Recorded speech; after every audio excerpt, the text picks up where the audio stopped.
Bien, rebonjour à notre public, bonjour à ceux qui nous rejoignent en ligne.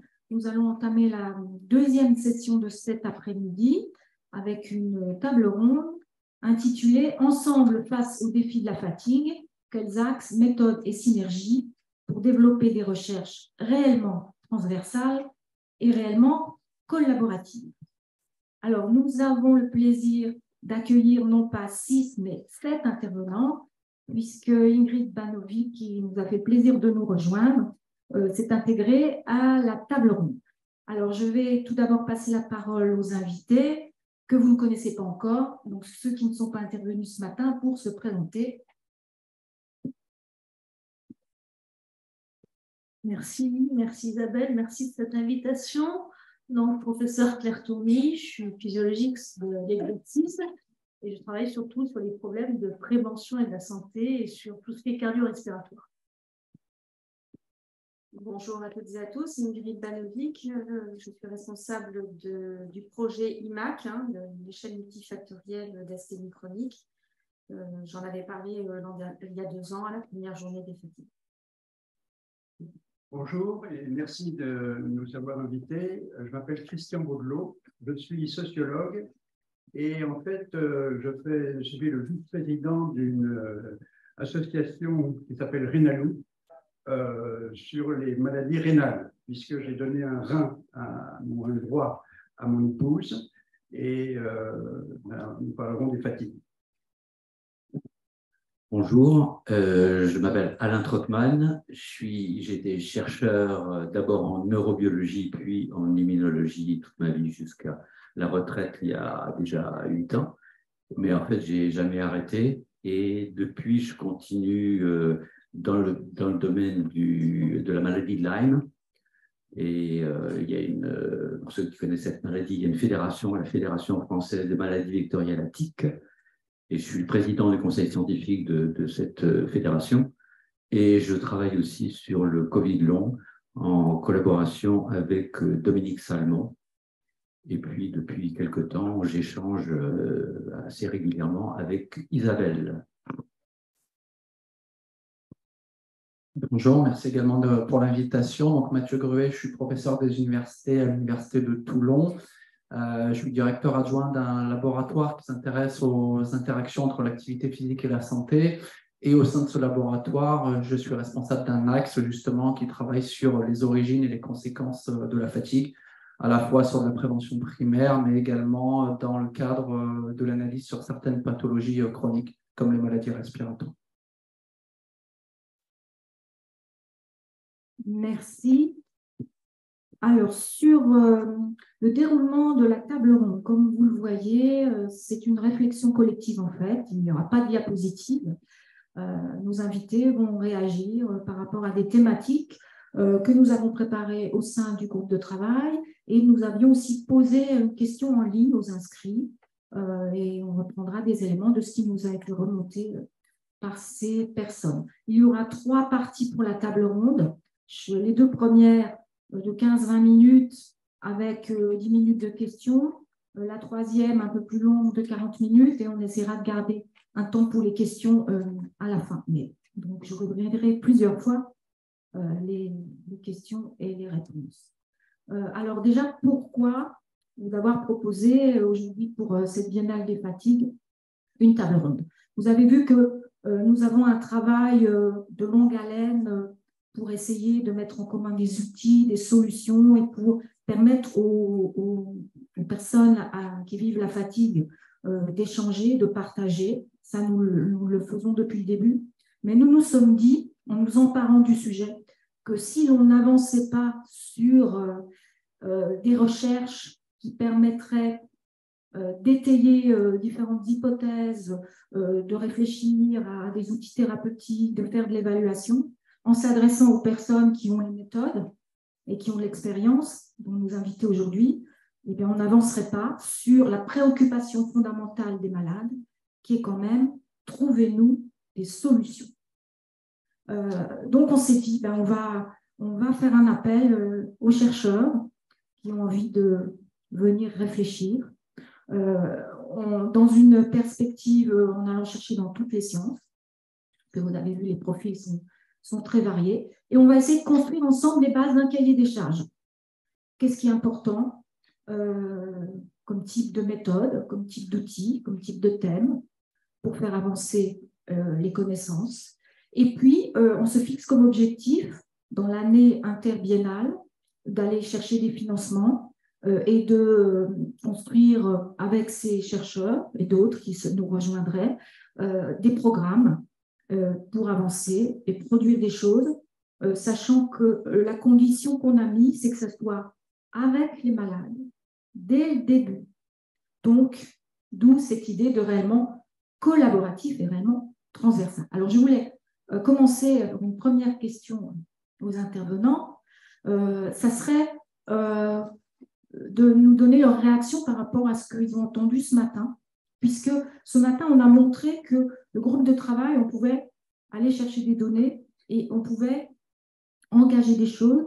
Donc, on a vu que entre des choses qui semblaient très loin l'une de l'autre, en tout cas dans les découpages universitaires, comme la phénoménologie et l'analyse des correspondances, il y avait quand même beaucoup de choses qui se faisaient écho. Donc,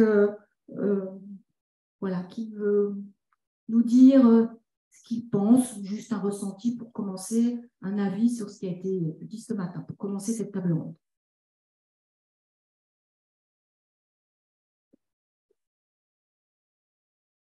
Moi, j'aimerais réagir sur 2 points. D'abord, sur l'importance de la prise en compte de ce que disent les patients.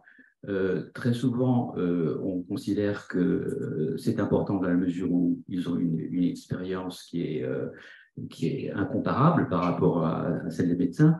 J'y vois une autre raison qui rend cette contribution des patients très importante. C'est ce qu'on appelle en anglais Patient Reported Outcome, PRO. C'est le fait de se baser sur des résultats fournis par les patients pour le suivi d'une maladie. Et on s'est aperçu, il y a toute une littérature sur ces PRO, et en particulier dans le domaine de la cancéro, et il y a une étude qui a montré quelque chose que je trouve extrêmement intéressant, qui est que ils ont pris 2 groupes de patients qui avaient le même type de cancer. Certains participaient avaient une attitude active de participation à ces PRO, et d'autres étaient simplement soignés classiquement. Or, au bout d'un certain temps, on s'est aperçu que les patients qui étaient actifs dans ces PRO avaient une survie qui était nettement plus longue que les autres. C'est-à-dire que le simple fait de se considérer comme acteur, co-acteur avec les médecins de la prise en charge de la maladie a en soi une vertu bénéfique. Donc ça, je pense que c'est très important. Et le deuxième point que je voulais souligner, c'est quelque chose qu'a dit Isabelle, qui est que c'est important qu'il y ait un croisement entre les expériences de patients ayant différentes pathologies, syndrome de fatigue chronique, Covid long, Lyme long, etc. Ça aussi, je pense que c'est extrêmement important, d'une part parce qu'ils ont en effet pas mal de points communs, et donc il y a un enrichissement de l'information à les croiser. Et puis il y a le mot important qu'a dit Isabelle, d'altérité. On ne se retrouve pas simplement dans un entre-soi, en train de regarder toujours la même merde, disons, mais on s'intéresse aussi à des gens un peu différents. Et ça aussi, je pense que c'est quelque chose d'important. Moi, je voudrais donner l'exemple des pathologies rénales et des maladies rénales. Alors, les maladies rénales, je veux dire, les gens sont extrêmement fatigués. Et en gros, la fatigue, c'est d'abord et avant tout un symptôme, c'est-à-dire qu'à partir d'un certain moment, si vous voulez, les reins ne filtrent plus le sang et les déchets et ne les éliminent plus. Et donc, je veux dire, il y a une sorte de fatigue par empoisonnement progressif du sang et qui est un symptôme de la maladie rénale. Et certains patients, je veux dire, ne soupçonnaient pas qu'ils étaient malades du rein, mais que, faisant état de leur état de fatigue, on fait des investigations, etc. Et on s'aperçoit à ce moment-là que les reins ne fonctionnent plus. Alors ça, c'est un premier truc, c'est un symptôme. Et deuxièmement aussi, c'est un effet d'un traitement, et en particulier de la dialyse. C'est-à-dire qu'en maladie rénale, il y a 2 traitements. Il y a la greffe, la transplantation, et la dialyse. Et la dialyse, c'est une machine, si vous voulez, qui filtre le sang. Il y a 3 séances par semaine de 4 heures ou 5 heures de rang, et ça fatigue énormément les patients parce que la machine ne remplit pas toutes les fonctions du rein. Et donc, c'est extrêmement, je veux dire, important et très, très, très, très fatigant. Et la fatigue est à la fois un symptôme et un effet du traitement. Et ce qui est très intéressant dans la question des maladies rénales, c'est que les soignants, enfin les néphrologues, ne font pas de cas du tout de la fatigue. C'est-à-dire que pour eux, c'est un symptôme ou un effet du traitement inévitable, mais ils ne cherchent jamais à la traiter. Et ça, je veux dire, tout à l'heure, en vous écoutant, j'ai réalisé qu'en néphrologie, je veux dire, le problème n'est pas du tout, je veux dire, abordé et n'est pas du tout traité d'une manière directe comme il devrait l'être et pris en charge. Et ça nous a donné des idées, enfin, je veux dire, dans le cadre de notre association Rénalou, je veux dire, de développer beaucoup cette idée-là avec exactement les mêmes principes qui sont les nôtres, c'est-à-dire la parole des patients, l'expérience des patients, le savoir des patients, etc., et des choses collectives. Donc ça, c'est le premier point extrêmement important. Alors, ben, d'autres points, mais je dirais tout à l'heure.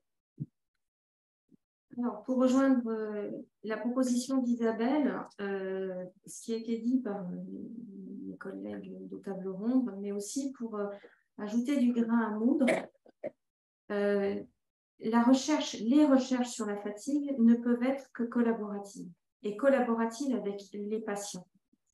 Là où je mets un bémol, alors je sais que ça va crisper sur le net et dans la salle, s'il doit y avoir collaboration, cela veut dire aussi reconnaissance de l'altérité.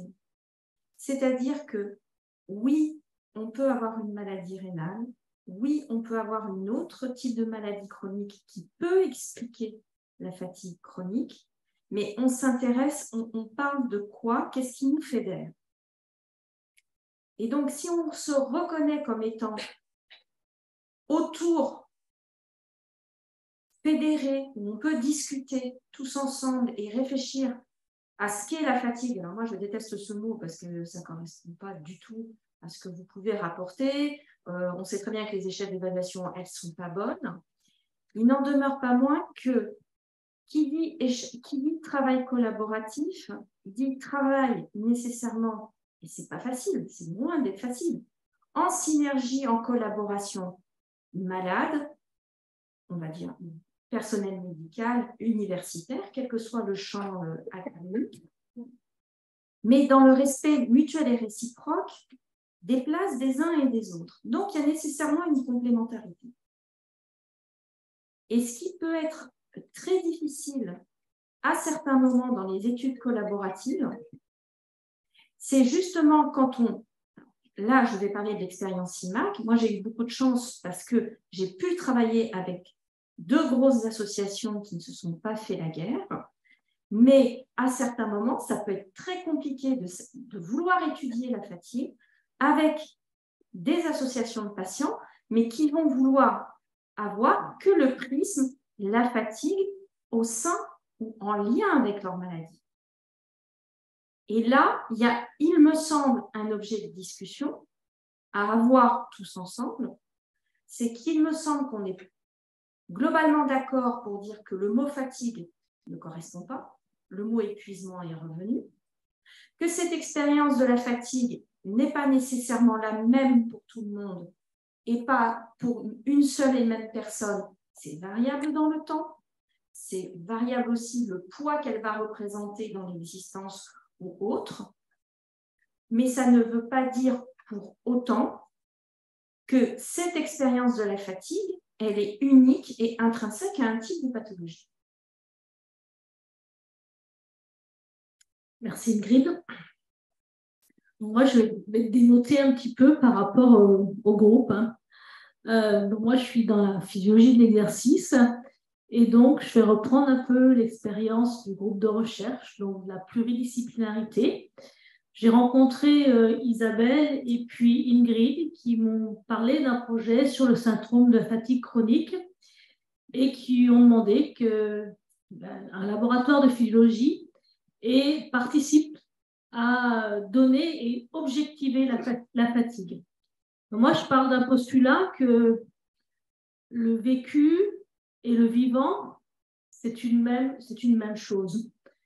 Tout ce que vous allez ressentir, ça peut être mesurable et objectivé, notamment par votre système nerveux autonome et par les variations que vous avez au niveau cardiovasculaire.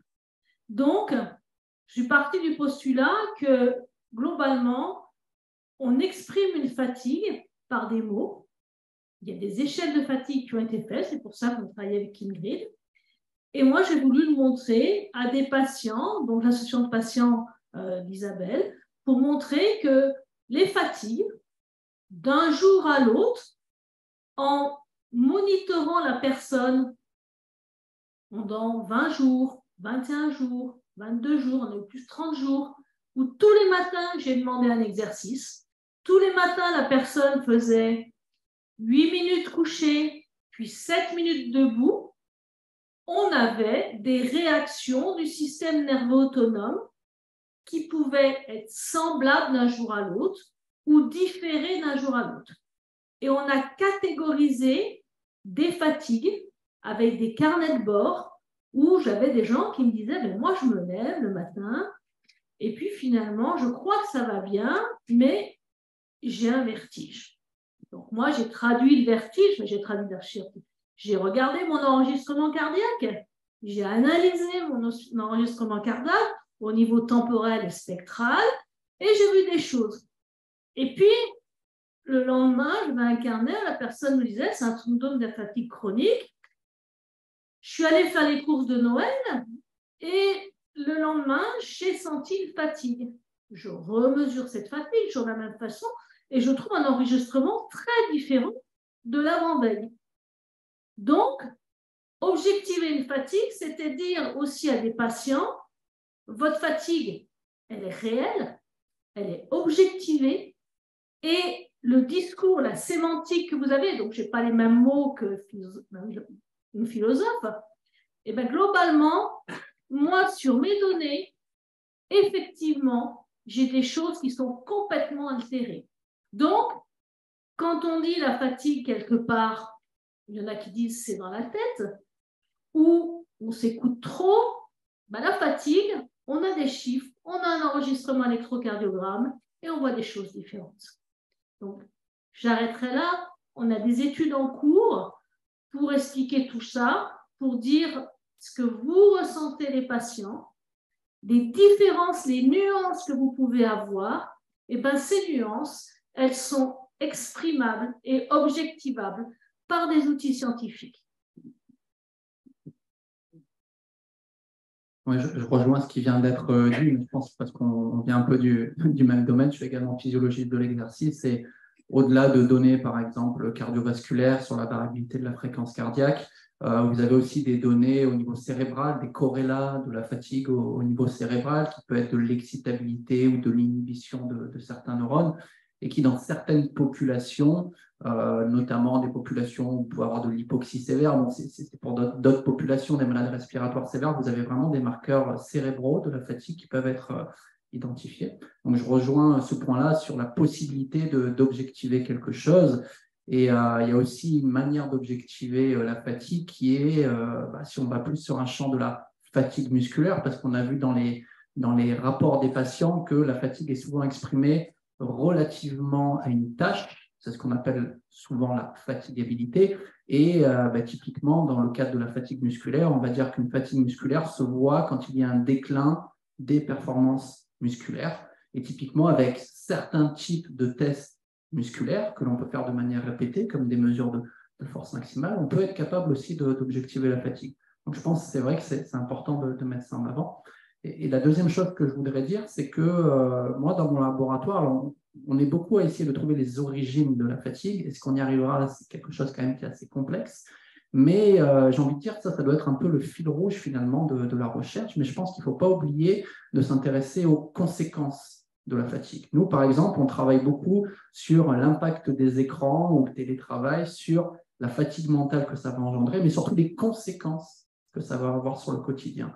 Ce que j'entends par là, c'est qu'un patient peut vivre avec un niveau de fatigue donné, même si on ne trouve pas des solutions miracles aux origines de la fatigue, on peut apprendre à peut-être mieux vivre et mieux gérer cette fatigue en comprenant ses conséquences. Et une des conséquences majeures de la fatigue, c'est l'impact que ça a sur votre intention de faire des efforts, ou alors sur ce qu'on appelle les comportements d'effort, c'est-à-dire à quel point vous allez aller marcher, vouloir envie de marcher, etc. Et il y a pas mal d'études maintenant qui montrent que pour un état de fatigue donné, si on arrive par exemple à retarder le moment où on va s'engager dans l'activité physique, ou alors entre le moment où on sent qu'on a une fatigue importante, si on met en place des stratégies du type relaxation, musicothérapie, etc., on peut diminuer un petit peu ces niveaux de fatigue et surtout diminuer son influence négative que ça a sur notre effort. Et donc, du coup, peut-être arriver à entraîner une rupture de ce cercle vicieux qui est fatigue, déconditionnement. On fait de moins en moins d'activités et au niveau métabolique,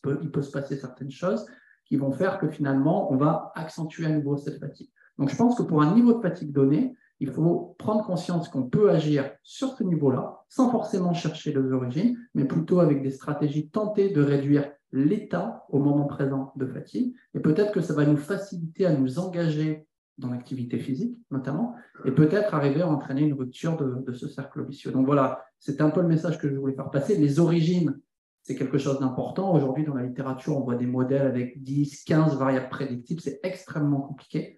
Et je pense que les financeurs n'aiment pas trop ça. Ils se disent que finalement, on va avoir du mal à faire ça. Et peut-être que pour de la recherche de financement, de la recherche sur la fatigue, s'intéresser aux conséquences, à mon avis, ça peut être une piste. En tout cas, dans notre cas personnel, sur des recherches de financement autour de la fatigue, on a beaucoup plus de succès quand on s'intéresse aux conséquences qu'aux origines.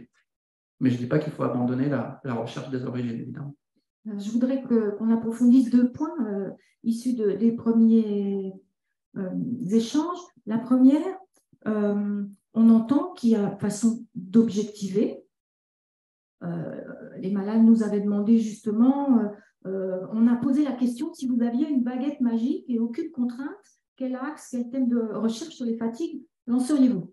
Et une personne nous dit un ou des outils pour mesurer objectivement les variations de symptômes afin notamment de mieux évaluer les effets positifs, négatifs des thérapeutiques sur la physiologie de chaque patient, notamment sur les interventions non médicamenteuses. Donc, on entend que dans la physiologie, notamment de l'exercice, au niveau du muscle, il y a une façon d'objectiver. Claire nous a bien dit qu'elle lisait des choses dans les tracés. Et pourtant, on lit tout le temps et on entend du côté des cliniciens que la fatigue est considérée comme inclassable, qu'elle est subjective, qu'elle reste largement mystérieuse, voilà, on ne peut pas en faire grand-chose. Donc, à la fois, elle est bien connue. Hein, les médecins, Christian nous l'a dit, dont les pathologies connaissent bien son existence. Il semble que ça soit un peu quand même un angle mort du côté des cliniciens. Donc, comment se fait-il qu'en vous entendant, on se dise, bon, il y a des outils. Et quand on entend les malades, sur l'enquête de 2021, les chiffres sont quand même édifiants. Plus de 84% des malades on ne leur a jamais proposé dans aucune consultation une auto-évaluation de la fatigue, même pas avec une échelle de 0 à 10. Les outils d'auto-évaluation de la fatigue ne sont pas connus de plus de 84% des 5300 personnes.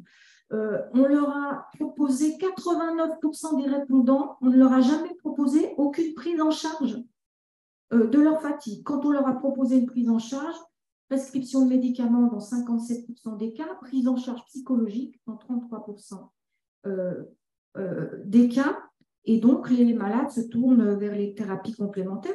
Donc, est-ce qu'on peut collectivement, est-ce qu'il y a un problème qui vient de la séparation des mondes, des chercheurs, les cliniciens, les patients, ou est-ce que c'est autre chose, parce qu'on peut avoir l'illusion de se dire il suffit de faire connaître les échelles. Les collègues de Rouen ont fait une échelle, il y a déjà eu des publications, on espère qu'elle sera utilisée. Est-ce que c'est des questions de mode de pensée, de formation? Quels sont vos avis là-dessus? J'aurais un petit mot à dire. Bon, j'ai passé ma vie à faire de la recherche, donc je ne vais pas aller avoir un discours contre la recherche bien sûr.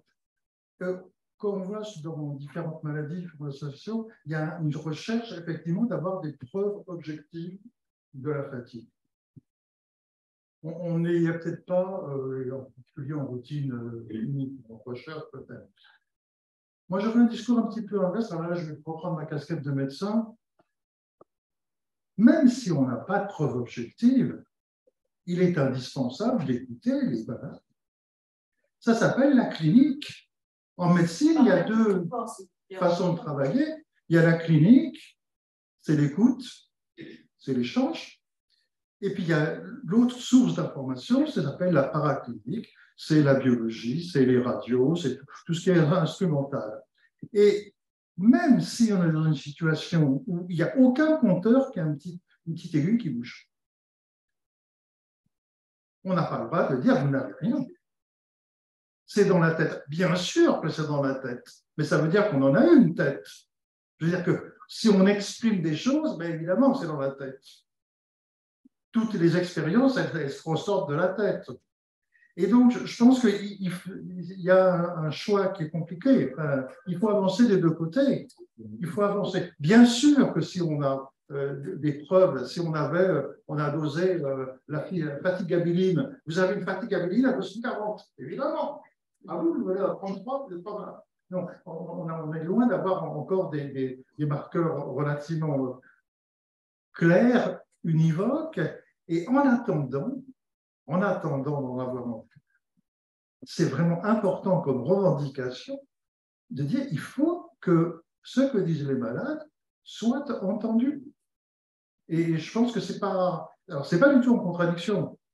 Il faut faire les deux en même temps. Mais il ne faut pas qu'on à mon avis, se focaliser sur il nous faut absolument les marqueurs. Tant qu'on ne les a pas, il faut quand même continuer à faire de la médecine.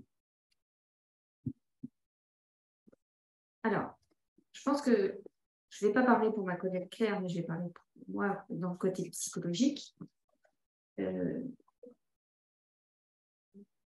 On a besoin à la fois de reconnaître le fait que quand quelqu'un dit « je vais mal », maintenant, ça ne pose plus question.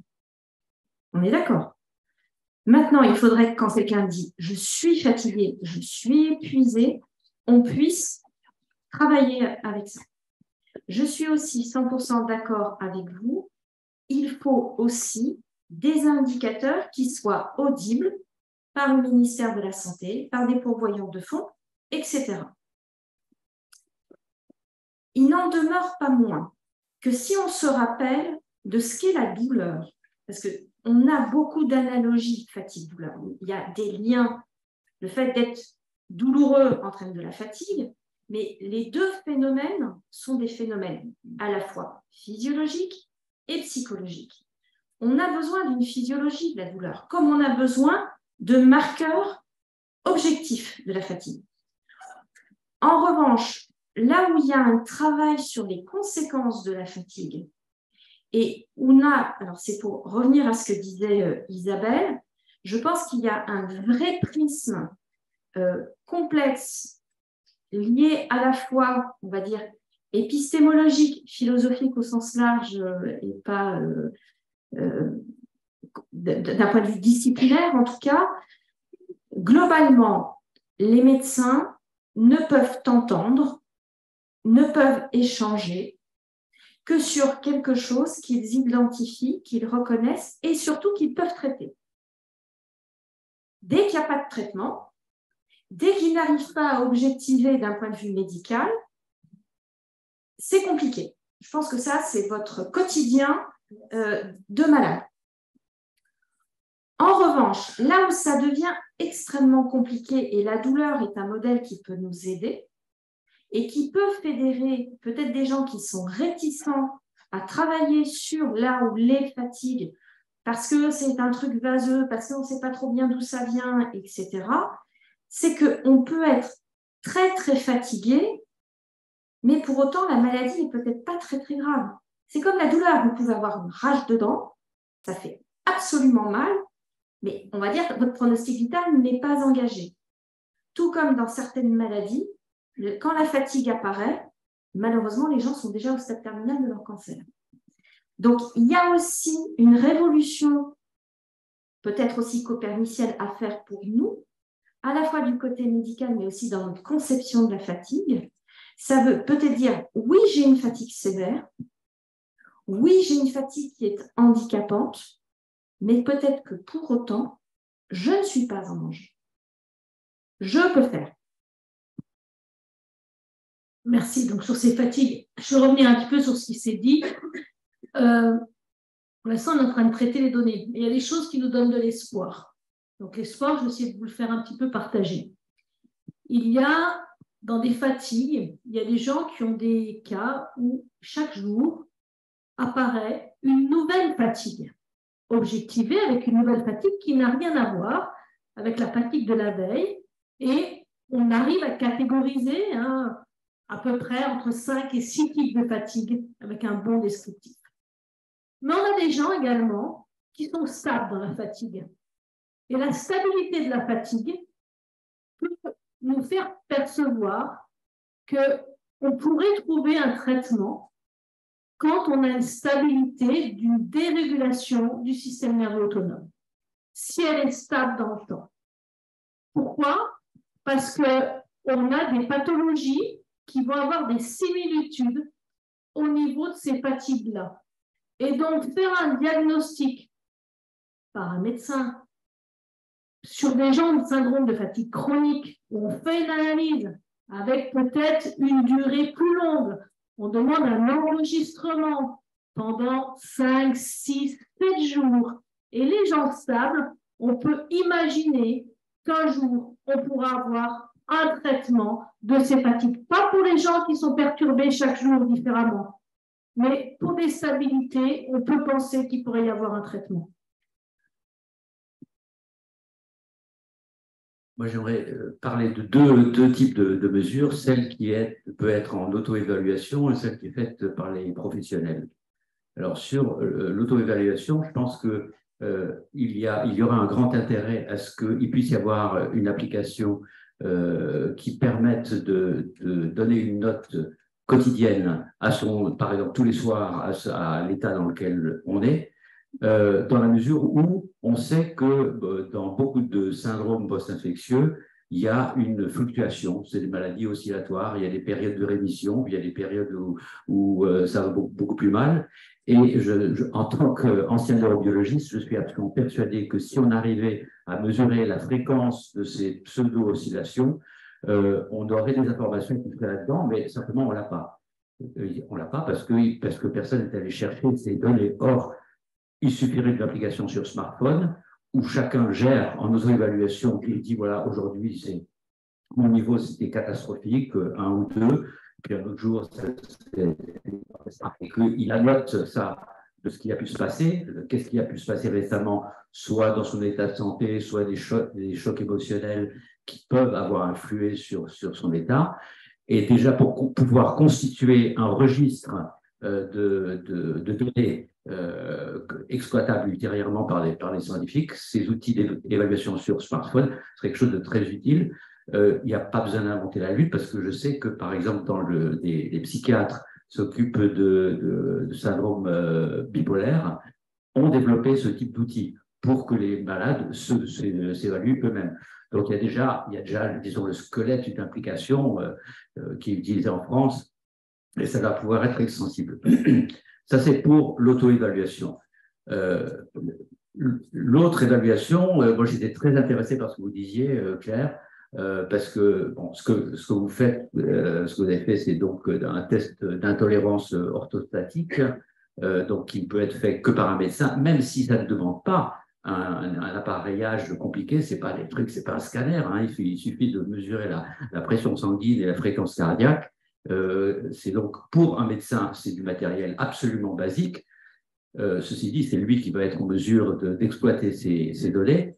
Et là-dedans, je ne sais pas exactement, vous me répondrez ensuite, ce que vous utilisez comme test, mais il y a un test qui a été mis au point par la NASA il y a pas mal d'années, et où il y a à la fois des informations sur les altérations du fonctionnement cardiovasculaire lorsqu'on passe de la position couchée pendant une dizaine de minutes à la position verticale pendant une dizaine de minutes. Et ils ajoutent à ça un test cognitif avec là encore une application ultra rapide qui est simplement d'arriver à superposer des lettres et des couleurs. Donc, ça ne demande pas de parler anglais. Hein. C'est un truc, il suffit de reconnaître les chiffres. Et donc, c'est un test cognitif hyper rapide. Et on voit que si les gens qui n'ont pas de problème, on leur fait faire ce test cognitif alors qu'ils sont couchés, et puis après, 10 minutes après avoir été obligé de rester verticaux, quelqu'un qui n'a pas de problème aura au deuxième test un meilleur score parce qu'il se souvient de comment il faut faire, quoi. Il a appris entre les deux. Alors que quelqu'un qui a une intolérance orthostatique aura un résultat nettement moins bon. Et ça, ça donne une information quantitative majeure et qui ne demande pas, ça doit être fait par des pros, mais ça ne demande pas un équipement très... Alors, il faudra préciser, j'arrête là-dessus, il ne faut pas tout confondre, et je ne confonds pas la fatigue, l'intolérance orthostatique et le malaise post-effort, mais ces choses-là sont quand même très liées. Juste 2 minutes pour revenir sur ce qui a été dit. En fait, il y a des échelles qui existent déjà, et je pense qu'on n'en a pas trop parlé des définitions de la fatigue, distinguer ce que l'on appelle le trait de fatigue, donc il va se mesurer avec des questionnaires, c'est ce que vous connaissez sans doute, des questionnaires avec une dizaine de questions qui vont faire référence à une période récente, peut-être la semaine dernière. Il y a le MFI, le FSS, il y a plein de questionnaires qui ont été validés en français. Et là, ce qui vient d'être dit, c'est de faire référence à l'état de fatigue. Et il existe des échelles très simples, de 0 à 10, justement. Il y en a une qui a été validée en 2013, la Rating of Fatigue Scale, très utilisée par les anglo-saxons, implémentée dans des applications smartphones. Par exemple, il y a des études qui ont montré dans la population générale, donc ce n'est pas des gens qui souffraient de fatigue chronique, que vous avez, si vous la mesurez 10 fois dans la journée, du lundi au vendredi, une fatigue qui augmente de manière relativement linéaire entre le matin et le soir, et une fatigue, du moins pour les travailleurs, qui redescend le week-end. Donc ça, c'est des choses qui existent déjà. Et on a des collègues stéphanois, un centre de médecine du sport à Saint-Étienne, qui l'ont validé en français, cette échelle, il y a 2 ans. Donc c'est vraiment une échelle toute simple et qui peut être implémentée très facilement pour évaluer vraiment l'état de fatigue, c'est-à-dire la fatigue que vous ressentez sur le moment présent. Donc voilà, c'était juste pour dire que ça existe déjà en fait, mais de là à la généraliser dans toutes les populations, là c'est une autre question. Mais il existe des outils. Je voudrais juste rebondir sur 2 éléments, sur la question à la fois de l'auto-évaluation et de la clinique, parce que c'est tout un aspect des recherches que je travaille un peu, avec quand même un constat qui est une baisse assez généralisée de la proprioception. Je pense que les individus ont beaucoup et de plus en plus de mal à pouvoir identifier ce qui se passe dans leur propre corps quand ils arrivent déjà simplement à localiser où ils ont mal. Typiquement, j'ai mal au ventre, c'est très général. Donc, il y a toute une formation, semble-t-il, là qu'il faut vraiment pouvoir mettre en place, développer par rapport au ressenti de soi et à la compréhension de son propre corps. Mais inversement, il y a à côté, il y a aussi, on constate également une baisse en clinique, et une vraie baisse de la clinique, de la pratique clinique, et je voudrais pour l'illustrer, vous donner juste très rapidement les résultats d'une enquête qui avait été lancée par IQWiC. Alors, IQWiC, c'est l'organisme allemand qui se charge des soins de santé et ça concerne vraiment de très près notre sujet, qui avait décidé d'interroger séparément des psychiatres et des malades atteints de dépression, en leur soumettant à chacun 10 critères par rapport à la prise en charge et au traitement, et en leur disant qu'est-ce qui est le plus important pour vous. Voilà, on est dans un cadre de dépression sévère, chacun voit un peu ce que c'est-à-dire une dépression qui a des impacts physiques importants et qui tend à la chronicité. Et donc, côté psychiatre, la réponse était la première chose qu'on essaye d'éviter, notre premier critère, c'est 1, la rechute, 2, éviter la chronicité, 3, retrouver relativement rapidement une certaine fonction cognitive. Pour les patients, ce n'était pas du tout ça. Leur premier besoin, c'était évidemment pas de prévenir une future rechute. C'était simplement de voir que ce médicament était fonctionnel, c'est-à-dire de pouvoir très rapidement voir un effet du traitement. Le second élément, c'était de retrouver effectivement du sommeil et de retrouver ensuite une certaine fonctionnalité cognitive. Tout ça pour dire qu'effectivement, entre le patient et le médecin, dans le traitement d'une maladie, on n'a pas nécessairement les mêmes priorités et pas nécessairement le même intérêt. Et donc ça, je pense que c'est aussi quelque chose qui, pathologie par pathologie, doit être pris en charge. C'est-à-dire que dans certaines situations de vie, la fatigue, c'est quelque chose d'absolument fondamental. Et pas simplement quelque chose, entre guillemets, de l'ordre du symptôme. Enfin, pas seulement du symptôme. Voilà. Moi, je suis très intéressé par tout ce que vous dites. Oui, comme ça. Voilà. Et qu'il est absolument évident que le problème, enfin, je veux dire, enfin, c'est un truc physiologique. Enfin, toutes les dimensions physiologiques sont absolument cardinales. Mais ce que je voudrais dire aussi en tant que sociologue, c'est que dans la fatigue, il y a des dimensions sociales qui sont extrêmement fortes. Et là, pour préparer la réunion d'aujourd'hui, j'ai consulté tout un ensemble d'articles qui ont été publiés par des sociologues ou, enfin, sur les maladies rénales. Mais bon. Et en particulier, les variables les plus associées à l'expression je veux dire, de la fatigue, bon, ça ne va pas vous étonner, et c'est bien, ça veut dire que les enquêtes sont bonnes, c'est l'inactivité physique. C'est-à-dire, plus les gens sont inactifs physiquement, plus ils sont fatigués, etc. Mais il y a des choses étonnantes comme d'autres variables. Par exemple, les personnes diplômées disent souffrir de fatigue beaucoup plus que les autres. Les femmes, beaucoup plus que les hommes. Et inversement, c'est tout à fait étonnant et c'est démontré, enfin, je veux dire, par l'analyse, c'est que les célibataires sont beaucoup moins sensibles à l'expression de la fatigue. Et là, je trouve que c'est des choses tout à fait intéressantes parce que c'est des dimensions sociales. Alors, le chômage est une expression, enfin, je veux dire, les chômeurs se plaignent beaucoup plus de la fatigue que les autres. C'est des raisonnements toutes choses égales par ailleurs. Et donc, si vous voulez que les diplômés, les femmes, les chômeurs s'expriment plus expriment plus de fatigue, et inversement, pourquoi est-ce que les célibataires sont aussi résilients? J'aimerais rajouter un truc sur les femmes, parce qu'il y a quand même deux dimensions. Il y a la partie culturelle évidente, il y a aussi une partie génétique.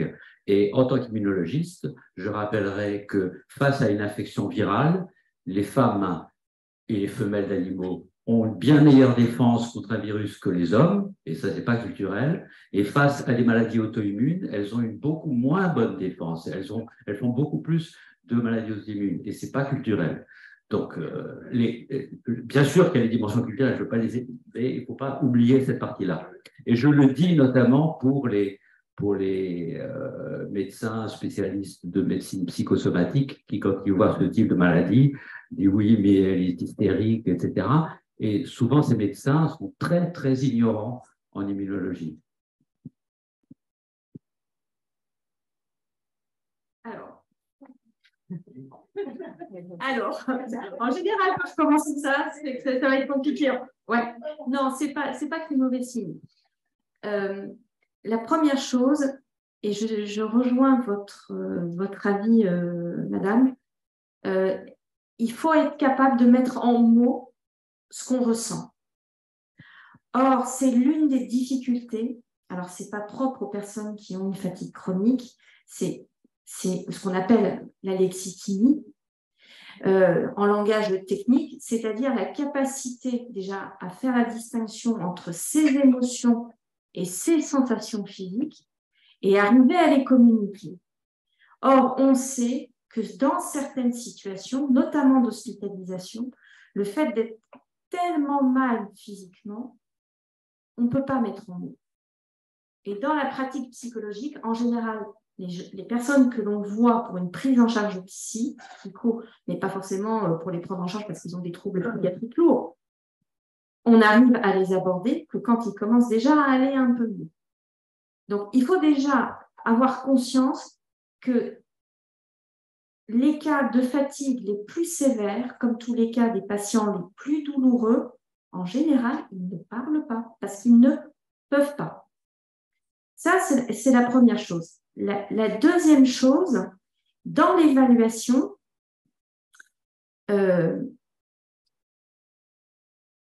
alors, le 0 à 10, c'est très bien, c'est indicatif. Le problème, c'est que les échelles de fatigue, quelle que soit leur constitution, ont un modèle de la fatigue qui est un modèle médical et qui est un modèle résolutif. Sous-entendu, vous êtes fatigué, vous vous reposez, ça ira mieux. À défaut d'être retrouvé la pleine forme quand on a quand même dans toutes les évaluations, type MFI, type Piper, etc., il y a quand même une idée que ça peut vraiment s'améliorer. Mais s'améliorer par rapport à quoi? Par rapport à quand? Une semaine, est-ce que c'est très fin? Qu'est-ce que les gens ont dans la tête? Est-ce que c'est avant d'être malade? Est-ce que c'est au moment où ils ont été le plus fatigués de leur vie? Ils ont cru qu'ils allaient y rester. Donc ça, c'est la première chose. C'est quoi notre état antérieur que l'on a en tête pour dire je suis fatiguée et ma fatigue là, elle est intolérable et là, elle l'est potentiellement un peu moins. Et actuellement, les effets de la chronicité, aucune échelle n'arrive à la saisir et c'est de fait méthodologiquement très compliqué. La deuxième chose, alors sur le genre, les effets sur le genre, là aussi, il y a une chose qu'on commence à découvrir, c'est que par exemple, dans les statistiques sur la prévalence de l'anxiété, les femmes seraient plus anxieuses que les hommes.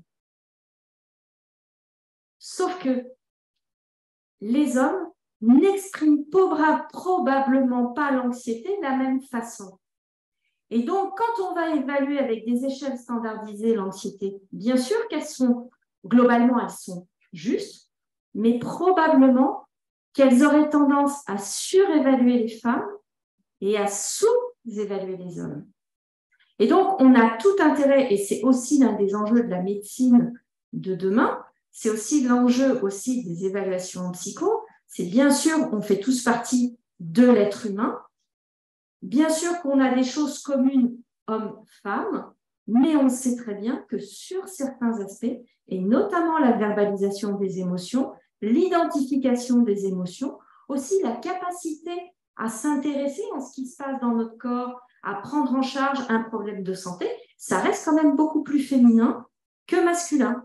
Toutes les enquêtes en ligne que l'on peut faire, on a 80% de répondants, ce sont des femmes. Je ne dis pas qu'il n'y a pas d'hommes qui ne répondent pas, mais c'est plutôt les femmes. Juste un mot pour dire que ce que vous avez dit sur qu'il faut mettre des mots aux mots, enfin, je veux dire, ça explique pourquoi les diplômés sont plus, expliquent plus, enfin, je veux dire, qu'ils sont fatigués, c'est important ça. Non, ça absolument, non, ça c'est tout à fait important. Ça.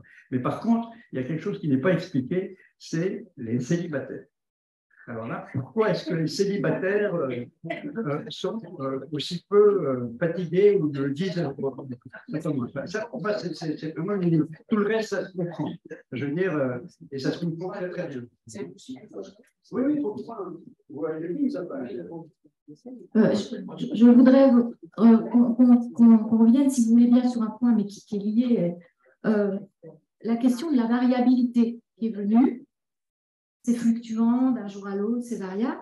Ça fait partie des grands arguments qui sont mis en avant par certains pour dire c'est impossible de travailler sur ce phénomène, c'est une telle variabilité, qu'on dit même hétérogénéité. Alors, ma question c'est, est-ce que c'est un obstacle en science? Il semblerait que non, d'après ce que François nous a présenté, ou Valérie. Donc, est-ce que c'est juste un obstacle pour la clinique? Donc ça, premier point, votre avis sur quel message, quel est votre avis là-dessus? Deuxième chose qui rejoint la question, on a bien compris qu'il est important d'avoir en parallèle des études sur l'expérience, sur l'auto-évaluation, mais aussi de l'objectivation.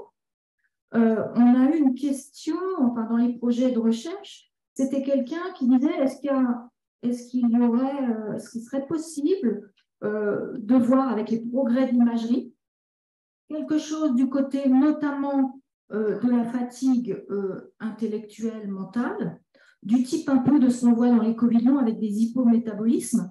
Et il y a un nombre vraiment important de personnes qui ont évoqué l'idée de travailler sur le brouillard cérébral, une notion qui est venue, donc brouillard cérébral, brouillard mental, c'est un mot qu'on n'entendait pas tellement avant les syndromes post-Covid. Donc, est-ce que du côté, on va dire, du chemin vers l'objectivation, est-ce que ça serait fructueux et est-ce que, on va dire, en se projetant biologiquement, physiologiquement, on pourrait saisir ça un jour, puisqu'il semblerait que l'hypométabolisme régresse et que ça soit quand même corrélé. Voilà.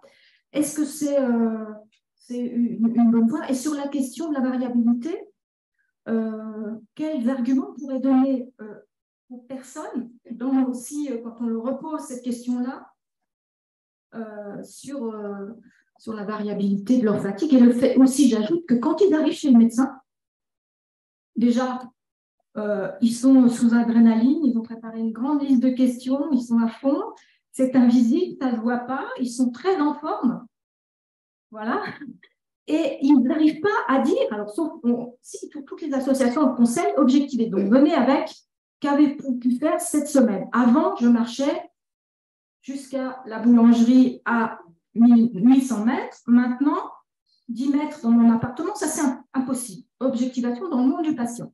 Ce à quoi le clinicien répond souvent, oui, mais bon, ça c'était il y a combien de temps, hein? Vous êtes là depuis 10 ans. Je vous trouve quand même la petite dame pas mal en forme par rapport aux patients du même âge. J'ai le micro, du coup, j'en profite, j'attaque. Sur l'imagerie, déjà, il existe des choses, mais pas sur une approche observationnelle de la fatigue, mais sur une approche interventionnelle. C'est-à-dire qu'on peut mettre des patients, par exemple, sur des tâches, on va dire statiques, mais des tâches mentales qui vont durer 1 heure ou 2 heures et induire un état de fatigue mentale et regarder par imagerie cérébrale ce qui peut se passer. Donc, il y a pas mal d'études qui existent là-dessus. Il y a pas mal de théories autour de la fatigue mentale, notamment une accumulation d'adénosine, des choses comme ça, une diminution de dopamine. Mais ça reste des recherches qui sont quand même assez complexes à mener. Et sur l'aspect de la variabilité, oui, je pense que c'est pas évident en recherche parce que ça implique de faire des recherches longitudinales qui sont plus coûteuses, qui sont plus dures à mettre en place. Et je rejoins parfaitement ce qui a été dit sur la faiblesse des questionnaires actuels qui vont évaluer la fatigue à un instant T. Et du coup, je pense qu'il faut être capable de mesurer les fluctuations de la fatigue de la même manière qu'on va mesurer les fluctuations de ces déterminants majeurs. On a très peu parlé de sommeil, mais dans la majorité des pathologies, dans les modèles mixtes, ce qui ressemble le plus, c'est les altérations du sommeil, tant d'un point de vue qualitatif que quantitatif. Et il y a plein d'études qui s'intéressent aux fluctuations du sommeil, de même que les fluctuations en termes d'activité physique. Et je pense qu'il serait assez simple de conduire des études, assez simple entre guillemets, de conduire des études peut-être sur 2 ou 3 semaines, alors on aimerait le faire plus longtemps, mais avec des petits outils embarqués qui peuvent traquer l'évolution du sommeil, de l'activité physique et de l'état de fatigue, et ensuite d'essayer d'observer un peu le parallèle entre ces courbes. Et plutôt que de le faire de manière isolée à un instant T, parce que c'est ce que font la plupart des études, hein, on fait un questionnaire de fatigue, on fait un questionnaire de sommeil et on regarde s'il y a un lien entre les deux, une corrélation. Mais peut-être qu'il serait intéressant d'imaginer faire ces liens, mais de manière longitudinale. C'est beaucoup plus dur à mettre en place parce qu'il faut que les patients soient engagés beaucoup plus longtemps, ça nécessite plus de ressources, c'est des recherches plus coûteuses, mais je pense que c'est faisable et je pense que ça existe déjà dans certaines pathologies à petite échelle. Donc, cette question de la variabilité, de l'hétérogénéité me passionne absolument, et donc j'y répondrai, mais je vais faire un tout petit détour par la notion de syndrome post-infectieux. certains d'entre vous vont dire qu'est-ce que c'est que cette étiquette, qu'elle n'est pas très précise, qu'est-ce qu'on a à faire, etc. C'est une notion qui, à mes yeux, est extrêmement importante et qui dérange un certain nombre de médecins. Pourquoi est-ce qu'elle est importante? Parce que c'est d'abord la reconnaissance d'une réalité. Cette réalité, c'est qu'il y a énormément d'infections, souvent virales, mais pas seulement, après lesquelles la plupart des gens récupèrent très bien, et puis il y a une petite minorité qui récupère très mal, et ça dure pendant des années. Et le fait que ça se soit après plein de virus, je ne vais pas faire toute la liste, et de bactéries, montre qu'il y a une première réalité, il faut l'appeler. Et cette réalité, ce sont les syndromes post-infectieux. Une deuxième réalité, c'est que quand on regarde ces différents syndromes post-infectieux, on voit qu'ils ont des traits communs. C'est-à-dire qu'il y a en général la fatigue qui vient en premier, des troubles cognitifs, des douleurs, etc. Et c'est quand même assez curieux que quelqu'un qui a été piqué par une bactérie comme Borrelia, puis qui va déclencher une maladie de Lyme, il va avoir un certain nombre de symptômes communs à quelqu'un qui a subi une infection virale, etc. Donc, ces symptômes communs sont quelque chose de très important. Ceci dit, tous les syndromes post-infectieux ne sont pas identiques parce que le fait d'avoir été affecté par un virus respiratoire comme le coronavirus, qui va avoir un certain nombre de conséquences, ou d'avoir été infecté par une bactérie qui va dans le tissu conjonctif et qui va créer des problèmes articulaires, ce n'est pas la même chose et la façon d'aborder pour le médecin ne sera pas la même. Maintenant, j'arrive à la question de l'hétérogénéité. Il y a un certain nombre de médecins qui disent c'est quand même bizarre, vous dites que vous avez par exemple la maladie de Lyme parce que je connais un peu mieux, mais enfin vous avez tel et tel symptôme, un autre il a tel et tel symptôme. En fait, il n'y a pas vraiment de réalité derrière cette maladie, c'est trop variable. Au sein d'une même maladie, c'est trop variable. Et cette remarque, c'est celle de quelqu'un qui n'a pas beaucoup réfléchi parce que quelle est la cause d'un syndrome post-infectieux? Ce n'est pas le virus ou ce n'est pas la bactérie. C'est la prédisposition que ces personnes avaient à mal résoudre une infection et la réponse immunitaire.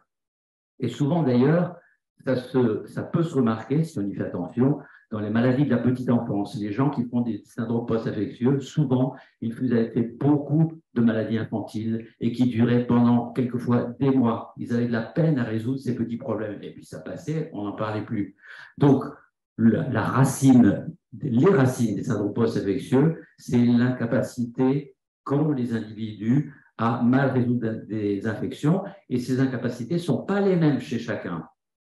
Et donc, à partir de ce moment-là, les manifestations de ces maladies, même pour une seule maladie, je ne sais pas le Covid long, les manifestations ne sont pas les mêmes. Bien sûr, il y a un tronc commun dont j'ai parlé, mais il y a aussi plein de différences et qui reflètent la variabilité entre les individus. Ce n'est pas anormal que les individus ne soient pas tous pareils. Ce n'est pas plus anormal qu'il y ait des formes différentes. Donc, cette hétérogénéité n'est pas surprenante, je dirais même qu'elle est essentielle au syndrome post-infectieux, il faut la reconnaître.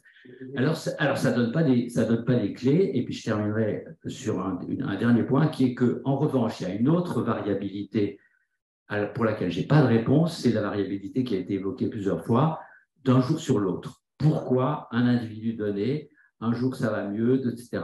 Bien sûr, quelquefois, il y a des causes qu'on peut identifier, mais il y a des fois on ne comprend pas. Et là, il faut reconnaître qu'on est très ignorant et il faut espérer qu'on arrivera à réduire cette ignorance. En fait, j'avais une question. Puisqu'on travaille de plus en plus avec un continu de données, est-ce qu'il serait possible de construire des modèles à partir de suivi de données de base, je pense d'applications ou d'applicatifs embarqués pour avoir des continuums de suivi, et si oui, est-ce que c'est fait aujourd'hui?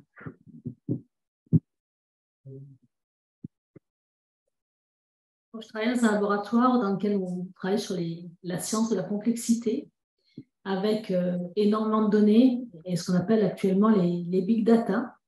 Et donc, quand on parle de variabilité ou quand on parle de données propres à la personne sur des fluctuations qui vont aller d'un jour à l'autre, on a entendu des choses là, tout à l'heure, par exemple, l'étude du sommeil. Il faut savoir qu'actuellement, on peut avoir de la polysomnographie, c'est-à-dire l'enregistrement du sommeil, qu'on n'a plus besoin de faire en milieu hospitalier, en milieu embarqué.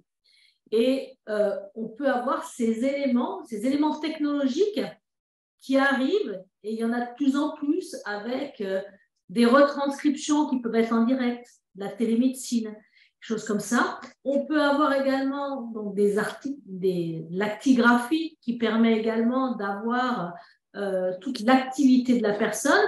Mais toutes ces données, ce qui est intéressant, c'est d'arriver à les rassembler. Et là, des collègues mathématiciens travaillent sur ces modèles. Et ces modèles, on en connaît certaines utilisations, vous les connaissez, on en parle souvent, ce qu'on appelle l'intelligence artificielle, où à force de créer des modèles, on arrive à avoir des réponses peut-être simples ou des réponses plus complexes. Et dans les données qu'on pourra rassembler, qu'elles soient médicales, qu'elles soient environnementales, qu'elles soient d'échelle, on peut avoir dans la recherche ce type de collaboration. Ça entraîne ce qu'on a démarré la table ronde, comme ça, où on doit travailler ensemble, où les équipes doivent être de plus en plus pluridisciplinaires. On n'est pas capable d'être spécialiste de tous les champs. Par contre, en se rassemblant, on peut trouver des modèles qui nous permettront de répondre en disant, ben voilà, on a telle caractéristique ethnique, on a telle caractéristique peut-être de maladie infantile, on a telle caractéristique de données dans une pathologie, et du coup, on va peut-être pouvoir donner des pistes où on va voir peut-être des techniques médicamenteuses ou des techniques non médicamenteuses qui vont avoir un apport plus favorable sur une personne, des gens qui vont ce qu'on a appelé des répondants, et puis des gens qui sont peut-être moins répondants à certaines techniques et plus répondants à d'autres. Et la science actuellement, le développement de la recherche, c'est un peu tous ces phénomènes.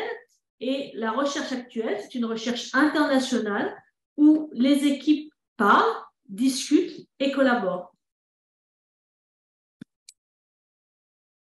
Je saisis la question de la coopération, parce qu'Alain, je sais que vous avez à cœur souvent de dire qu'il faut vraiment une triade médecin, patient, chercheur.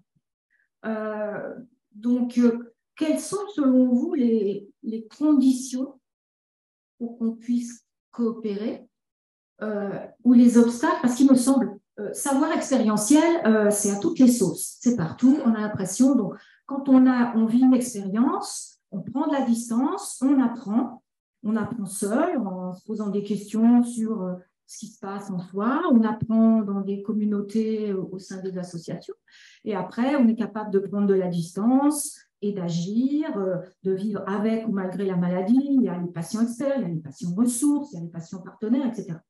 Il me semble qu'on est souvent à un niveau où les savoirs expérientiels, ils ne sont pas du tout au même niveau que les savoirs savants.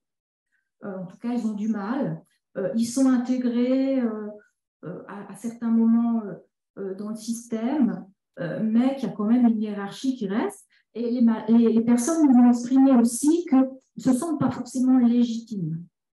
Donc, dans les associations, les malades qu'on interroge, ce ne sont pas forcément légitimes pour être dans ce dialogue. Donc, je parle de la partie aussi patient, pour venir dialoguer, pour venir réfléchir avec des équipes de recherche.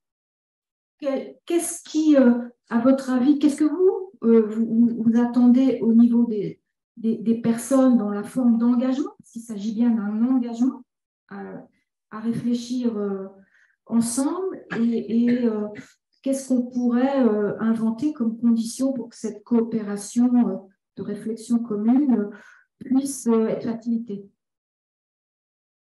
Jusqu'à là, je te tutoyais, Isabelle, mais si tu veux qu'on passe au... Non, j'avais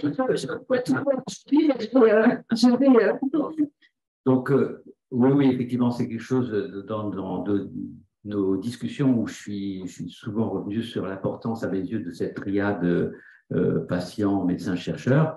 Au départ, pour moi, c'est pas une théorie, c'est une expérience à la Fédération contre les maladies vectorielles éthiques, où il y a un petit groupe comme ça de personnes, où il y a ces trois catégories, et on fonctionne super bien ensemble. Et à plusieurs reprises, je me suis dit, c'est quand même cette structure, il faut, cette hétérogénéité-là, il faut absolument la préserver, parce que nous sommes chacun des individus qui ont une histoire différente, une expérience différente, et à partir du moment où on se respecte profondément et où on se dit chacun qu'on a des trucs à apprendre des autres, ça fonctionne de façon super. Alors, qu'est-ce qu'il y a comme réserve à ce que ça fonctionne bien? C'est vrai, moi je pense que ceux qui sont le plus partants sans problème, c'est les patients. Je dirais les patients experts, parce que c'est des gens qui ont en général pas mal bossé la question et qui ont appris énormément de choses. Quelquefois, ils expriment verbalement une espèce de complexe. Moi, je ne suis pas médecin, je ne suis pas chercheur, etc. Mais en fait, en réalité, dans la discussion, on s'aperçoit qu'ils savent plein de choses. Donc, ce complexe n'a pas lieu d'être. Du point de vue des chercheurs, on a un problème, c'est que nous, notre formation, elle est hyper spécialisée. Et donc, beaucoup de scientifiques sont très, très pointus dans leur domaine et ils ne connaissent pas grand-chose à côté. Or, dans ces syndromes post-infectieux, pour arriver à dominer les questions, il faudrait avoir une certaine compétence en immunologie, en neurobiologie, en métabolisme, etc., en psychiatrie éventuellement. Et ça, personne l'a. Et donc, il faut que les chercheurs qui s'impliquent, forcément, ils sont spécialistes de quelque chose, mais qu'ils acceptent d'investir du temps pour aller regarder ailleurs que chez eux. Et c'est un truc qui n'est pas rentable pour eux, parce que nous, on est un peu sous pression, hein, il faut qu'on publie, etc. Et le temps qu'on passe à regarder des trucs qui ne sont pas de notre boulot, ben, ça ne va pas se traduire par quelque chose de monnayable. Ça, c'est le grand privilège pour un retraité, j'ai plus cette pression. Mais on ne peut pas travailler non plus qu'avec des chercheurs retraités, c'est bien qu'il y ait des plus actifs. Et enfin, pour les médecins, je pense que ils ont, à mes yeux, ils ont deux problèmes. Il y en a un qui est un problème de temps. Ils sont en général, je pense aux médecins généralistes, ils abattent beaucoup, ils voient beaucoup de patients par jour.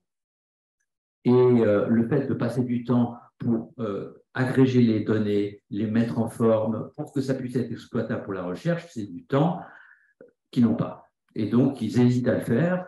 Et moi, il y en a un avec qui je parle plus souvent, enfin, il y en a plusieurs, mais il y en a un à qui je dis, écoute, tu n'as pas le temps, c'est entendu, mais on se débrouille pour trouver du fric pour que tu puisses avoir un assistant qui va faire le boulot, qui va le soir ou le lendemain travailler sur les informations que tu as recueillies là. Et ça, des gens qui sont capables de faire ça, des jeunes collègues, ça existe, il faut juste vouloir le faire. Et le petit problème de mes amis médecins, c'est qu'ils n'ont pas une mentalité de chercheur. Ils sont plus préoccupés par le fait de soulager des gens que pour le fait d'investir pour mieux connaître. Donc ça, il faut que dans le dialogue à trois, on continue à se casser les pieds les uns les autres pour que ça bouge un peu. L'autre chose que j'ai, alors là, c'est peut-être pas très gentil, mais je crois que ça existe. Il y a des médecins qui sont adorés par leurs patients, qui les prennent vachement bien en charge, qui trouvent du petit truc, etc. Et puis qui ont un peu des secrets, comme une cuisinière ou un cuisinier ne veut pas dire tout ce qu'il sait faire parce que ça marche, quoi. Et donc, ils ne sont pas toujours, même s'ils ne le disent pas explicitement, ils n'ont pas toujours envie de partager tous leurs petits secrets. Et ça c'est une erreur. Là, les trucs qui marchent doivent être partagés et il faut prendre le temps de le faire.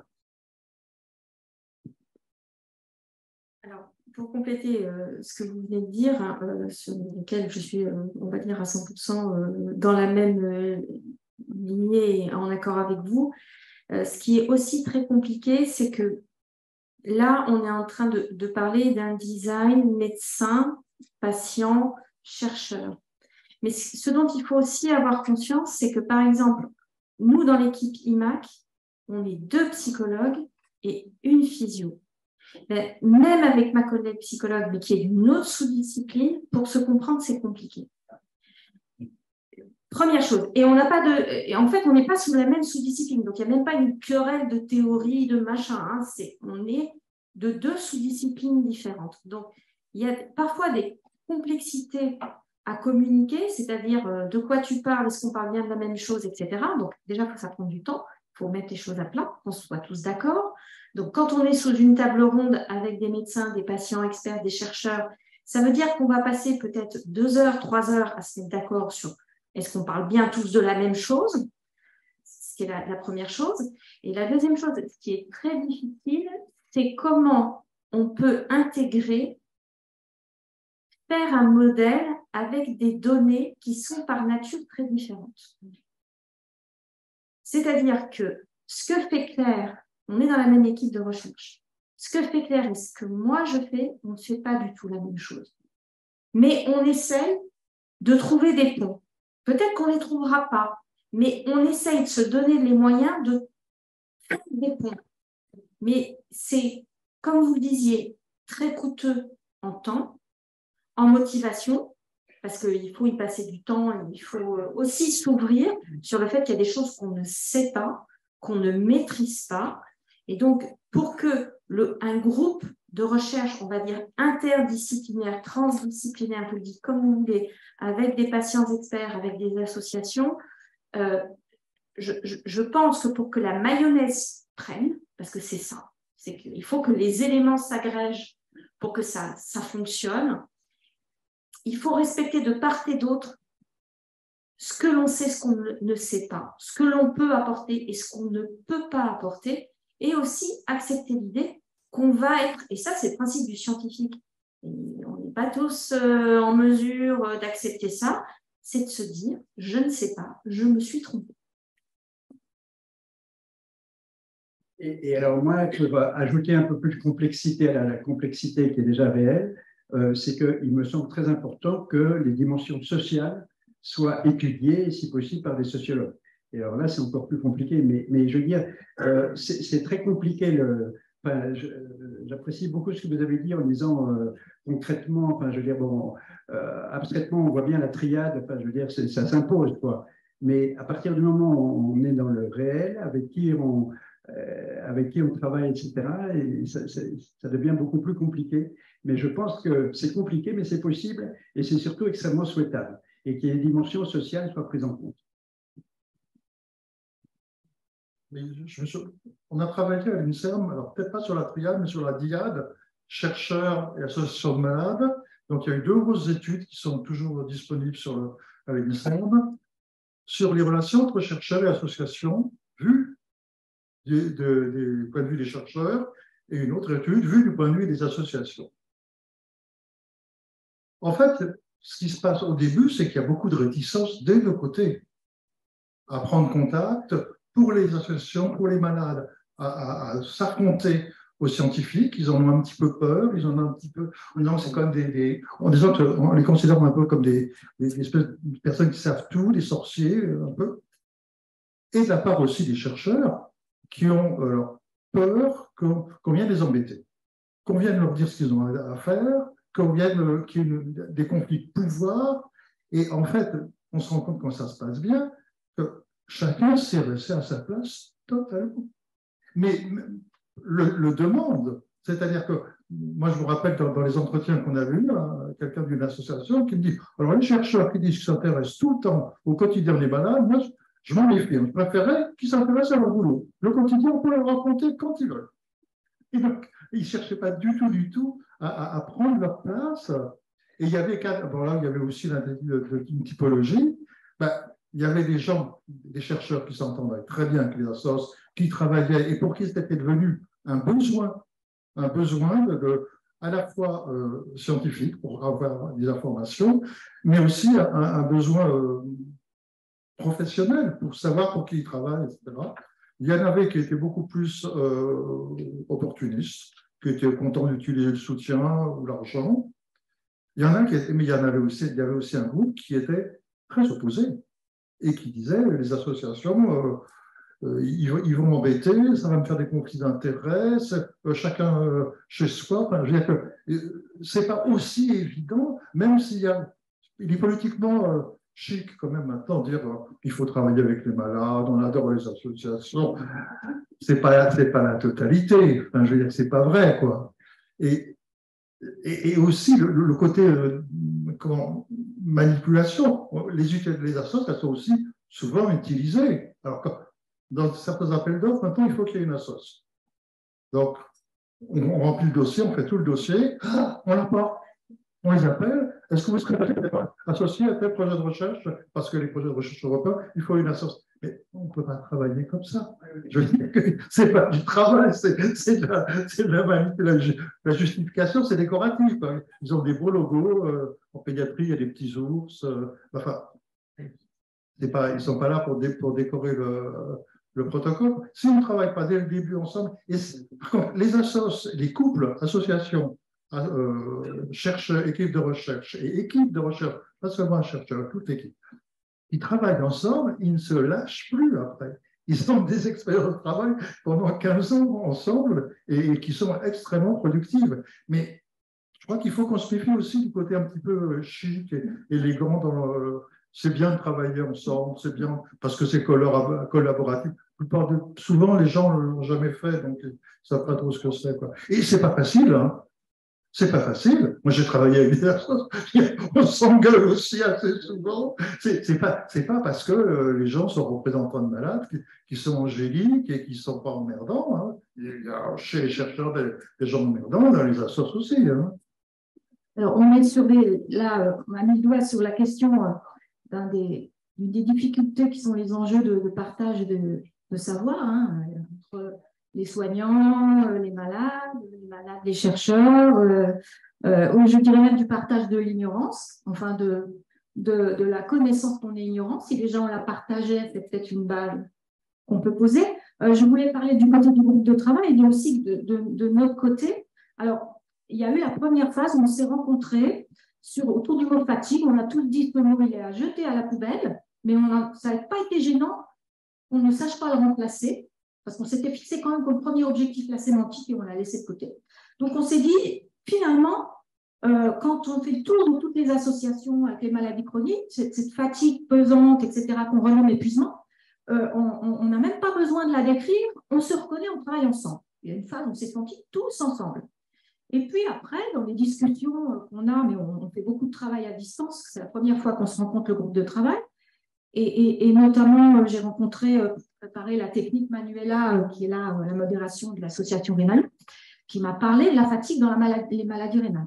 Et là, en décrivant l'épuisement dans le MSFC et la fatigue dans les maladies rénales, je me suis rendu compte à quel point, derrière ce mot commun qui faisait que ça fait 2 ans et demi qu'on travaille ensemble, il y avait quand même des choses extrêmement différentes et que ça vaudrait la peine qu'on fasse ensemble un travail de se décrire. On n'a pas fait. On n'a pas fait ce travail préalable de se décrire.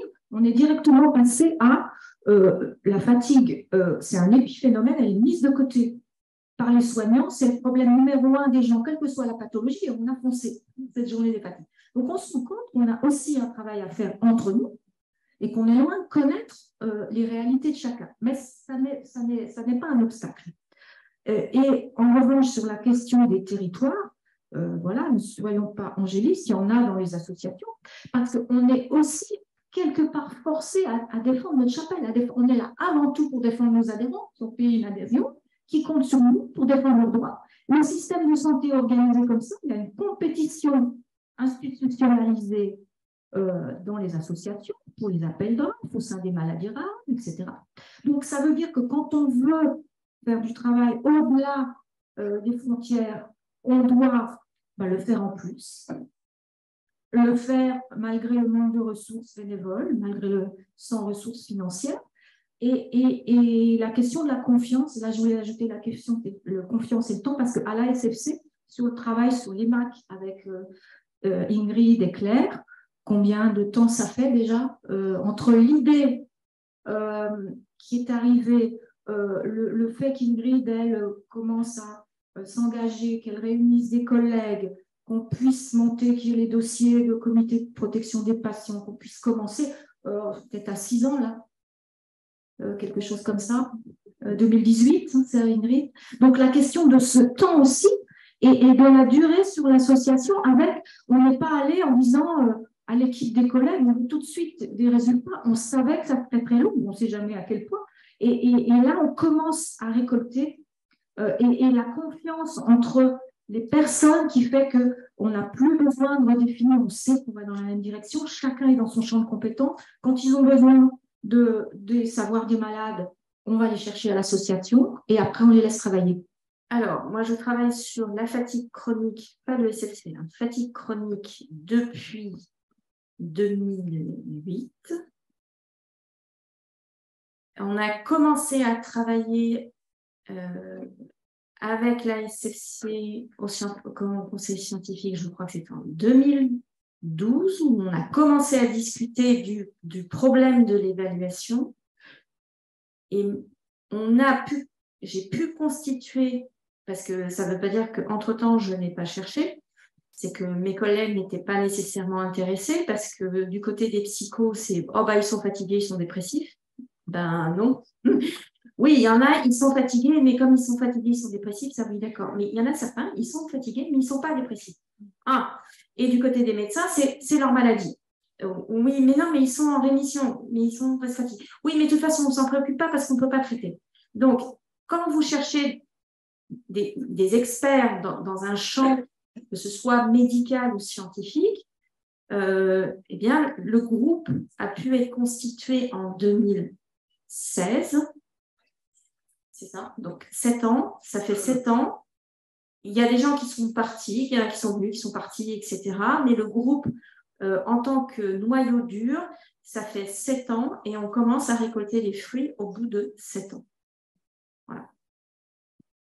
Juste pour expliquer un petit peu la problématique, on a dit tout le bien qui est fondé de la pluridisciplinarité, travailler avec des associations, travailler avec le monde des médecins, ceux qui voient les patients, les chercheurs, les différents groupes de recherche. Il faut quand même comprendre aussi une problématique, c'est que on ne peut publier que dans son champ scientifique. Et donc, pour expliquer, alors c'est pas anecdotique, ça montre le temps de la recherche, c'est un temps long, et le patient, il veut un temps court. Et donc, on a ce problème, le patient, il a mal, il est fatigué, il est douloureux, mais c'est en cours. Et pour expliquer ce qui s'est passé dans ce gros projet de recherche, en France, on a des lois, et on a ce qu'on appelle une loi éthique, ce qu'on appelle la loi Jardé, qui ne nous permet pas de faire ce qu'on veut avec l'association patient, et on ne peut pas mesurer tout ce qu'on a envie de faire sans passer par ces problèmes éthiques. Et on n'a pas pu faire un seul et même dossier. Pourtant, c'était un seul et même sujet.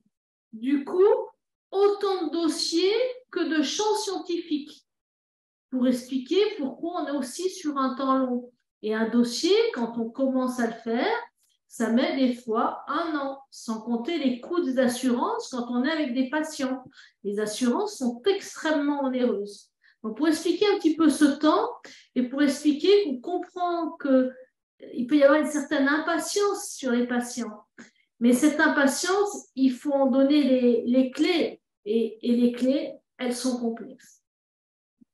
Et puis, alors, pour vous donner aussi le versant extrêmement frustrant de la recherche et du poids social des demandes de protocole, etc., quand on a fait la demande de CPP, on avait au départ 3 populations cliniques. On avait les SFC, on avait des patients atteints de Niki, et on était à 6 mois de la pandémie Covid-19 et on commençait à parler du Covid long. Et via l'association ASFC, on commençait à avoir des retours de gens qui disaient « je suis épuisé, je peine, etc. » Et on s'est dit « là, il y a un truc ». On est allé voir ce qui s'était passé parce que Covid-19, c'est la version d'un autre Covid il y a une quinzaine d'années. Et on avait à peu près le même profil. Et il y a 15 ans, les chercheurs avaient dit, la prochaine fois qu'il y a un Covid, il faut vraiment évaluer les gens et ne pas les perdre de vue. Donc, on a monté un CPP, on avait cet argumentaire-là, on nous a validé le CPP pour SFC, pour Mickey, Covid long, poubelle. J'ai des données Covid, je ne peux rien en faire. Et maintenant, elles sont périmées parce qu'elles datent d'il y a 3 ans. Je regarde l'horaire. Il nous reste un quart d'heure. On va peut-être aller voir du côté d'Éric s'il y a des questions en ligne ou déjà dans la salle. Alors finalement, j'avais annoncé 3 parties, mais on a dialogué, c'est très bien comme ça. On a recouvert à peu près les 3 thèmes. Est-ce que sur l'un ou l'autre domaine, une réaction vous avez dans la salle ou en ligne? Alors en fait, on a posé quand même 2-3 fois la question en fait, de la fatigue à l'étranger. Comment ça se passe? Est-ce qu'on est en avance? Est-ce qu'on est en retard? Est-ce qu'on est pareil?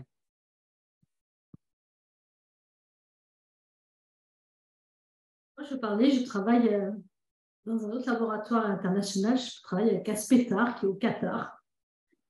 Donc, vous parlez pour la fatigue, pour toute la recherche, je ne veux pas vous cacher que l'administration européenne, elle est extrêmement longue.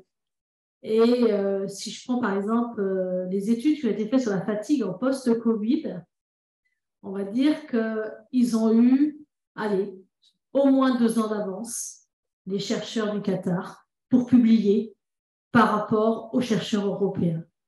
Tout simplement parce que les lourdeurs administratives ne sont pas du tout les mêmes.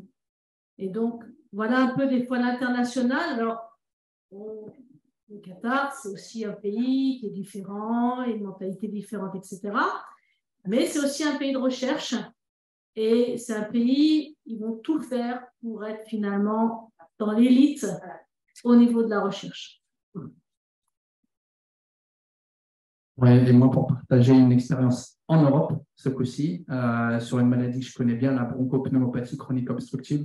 C'est peut-être une des pathologies où il y a le plus de travaux sur la fatigue, de par le fait qu'il y a des millions de patients dans le monde. Si vous prenez des collègues néerlandais, ils arrivent aujourd'hui à faire des études avec des cohortes de 2000 patients sur des tests d'évaluation qu'ils ont instaurés en routine. Et je ne parle pas de questionnaire à l'échelle de 0 à 10, je vous parle d'évaluation objective de la fatigue et de la fatigue musculaire. Et ils ont des cohortes qui s'étalent sur une dizaine d'années. Alors, pourquoi ils arrivent à faire ça? Bon, peut-être que l'éthique, les délais éthiques sont un peu plus faibles qu'en France, quoique, on reste quand même en Europe sur des choses qui sont comparables. On a souvent entendu que les anglo-saxons, c'était plus simple. C'est vrai pour certaines choses, mais pas pour toutes. Mais je pense que c'est surtout une organisation, finalement, et le dialogue médecin-chercheur qui est peut-être plus fluide, en tout cas dans les populations que je connais, et des médecins, ceux avec lesquels je travaille à l'étranger, qui ont des temps recherche. On en parlait tout à l'heure, du manque de temps de recherche dédié aux médecins en France. Alors, bien sûr, il y a des médecins en France dans les CHU qui ont des temps recherche, mais je pense que dans certains pays, c'est beaucoup plus développé et ça reste quand même les médecins qui incluent les patients, il ne faut pas l'oublier. Et en France, ils n'ont pas le temps pour faire ça. En dehors de certains CHU très spécialisés, et moi, pour moi, je suis bien placé parce qu'on n'a pas de CHU, on a des CH. Et du coup, ce manque de temps de recherche est clairement un frein à l'adhésion des médecins au protocole de recherche. Et ça, je pense qu'en France, en tout cas dans certains domaines, ceux que je connais, on est peut-être défavorisé vis-à-vis de certains pays sur un point de vue organisationnel. Bonjour. Merci d'ailleurs pour cette réunion. C'est la première fois que je participe à une réunion comme ça où on nous prend au sérieux.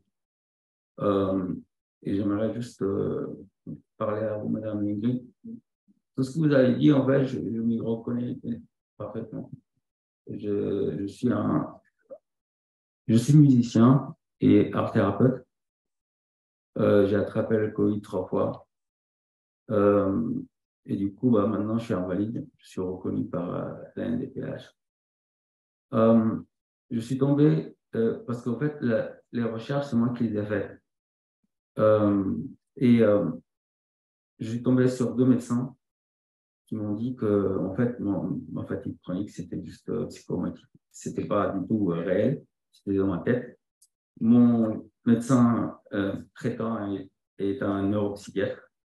Et il était énervé quand il a entendu ça. Donc, du coup, j'ai été pris en en charge par l'hôpital Saint-Joseph, qui est vraiment excellent, qui, eux, ils m'ont pris au sérieux. Et du coup, vous avez dit quelque chose de très important pour moi. Moi, je participe à une cohorte qui est faite par les hôpitaux de Paris, ça s'appelle COMPAR. Mais j'aimerais me sentir un peu plus utile parce que en étant malade, je ne me sens pas vraiment utile. Et en étant musicien, je ne peux pas pour l'instant pratiquer ni faire de l'art thérapie. Donc, je serais vraiment volontaire, si jamais c'est possible, de participer à votre travail, si cela est possible. Alors, on va en reparler plus tard, à l'extérieur. Merci pour ce partage. Alors, ça me consterne qu'on puisse encore dire à des personnes, c'est psychosomatique, c'est dans votre tête. Pourquoi? D'une part, c'est parce que c'est d'une très grande violence à votre égard. Ça sous-entend que c'est de votre faute. Réglez vos problèmes familiaux d'interaction et ça ira mieux. Donc déjà, c'est une première violence qui est pour moi inaudible vous concernant.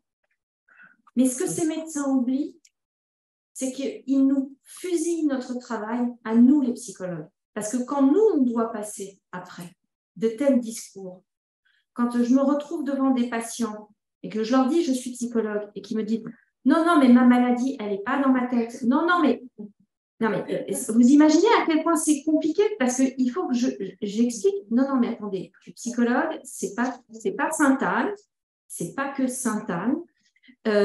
Et on peut aussi être en difficulté psychologique de façon transitoire, ce qui justifie mon intervention, mais ça ne veut pas dire que vous êtes des malades imaginaires. Mais pour moi, c'est brûler la terre, c'est faire l'opération de la terre brûlée, aussi bien le plus important pour vous, et puis ensuite, quand on doit passer derrière, quand on est clinicien, psychologue clinicien, c'est l'horreur. Donc, je suis sincèrement désolée pour vous que vous ayez encore en 2023 entendu un truc pareil.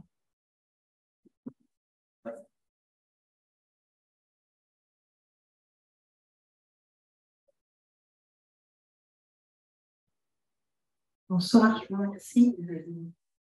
Moi, je suis là en tant que maman pour mon fils. Je voudrais juste partager en apportant quelque chose. Au niveau de l'imagerie, il y a des choses au niveau des PET scans, par exemple, et ici, à la petite salpêtrière, il y a l'IRM en tenseur de diffusion. Voilà, je ne sais pas, on sait que ce n'est pas en routine, mais ça peut peut-être apporter des choses pour objectiver encore, parce que c'est vraiment des problèmes fondamentaux d'objectiver. Enfin, le jour où on arrive à avoir des marqueurs, ça va nous changer la vie.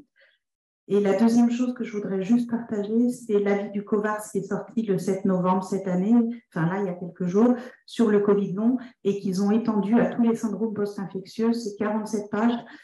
C'est extraordinaire, ça donne des pistes de comment faire la rééducation, enfin voilà, ce qu'il faut mettre c'est pas ce qu'il faut mettre en place, ça dit bien qu'il n'y a pas de traitement, etc. Mais ça nous donne des repères parce qu'on est quand même globalement infiniment seul. C'était juste ces deux choses.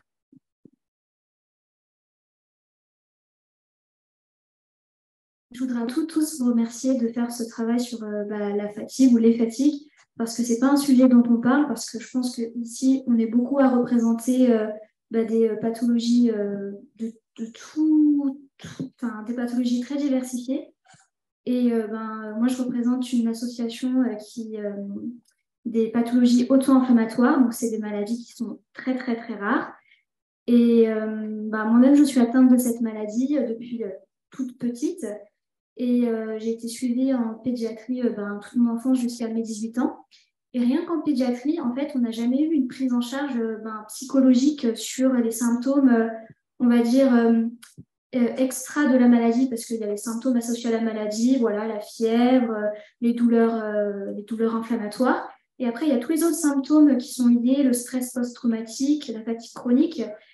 Et souvent, le souci dans les maladies inflammatoires, c'est que c'est vraiment un cercle vicieux. C'est parce qu'on nous dit qu'il faut éviter la fatigue, il faut éviter le stress pour déclencher une crise. Sauf que de par notre environnement, de par notre vécu, on est toujours stressé. On vit à Paris, déjà rien que les transports parisiens, c'est le stress. Quand on fait des études, ce qui est actuellement mon cas, c'est encore une source de stress. On travaille le soir tard, c'est une source de fatigue. Et en fait, on rentre dans un cercle vicieux. La fatigue crée une crise, la crise donne de la fatigue. Et en fait, au bout d'un moment, on a tellement fait le cercle plusieurs fois qu'on a du mal à s'en sortir. Et je trouve ça très, très dommage que rien que même chez les enfants, quand j'étais petite, en fait, j'ai développé de la fatigue chronique et on m'a toujours pas pris en charge, même jusqu'à aujourd'hui, on m'a toujours pas pris en charge cette fatigue chronique, quoi. Alors, je vais parler avec toutes les limites de mon expérience. Je n'ai aucune expérience de la pédiatrie. En revanche, je suis en contact avec des pédiatres maintenant qui s'interrogent sur la fatigue des enfants. Alors, maintenant, les prises en charge psychologiques en pédiatrie existent, mais c'est aussi à nouveau une question de moyens et d'organisation et de volonté. Question de moyens, c'est-à-dire est-ce qu'on a les fonds pour payer un psychologue ou recruter un psychologue? Est-ce que le chef de service veut un psychologue dans son unité? Et pourquoi faire? Donc ça, c'est la première chose. Ce qui est compliqué avec les enfants, c'est que déjà, de façon générale, on a du mal à voir un enfant normal fatigué. Un enfant normal, il est fatigué, il est gros, etc., il se couche, il se monte.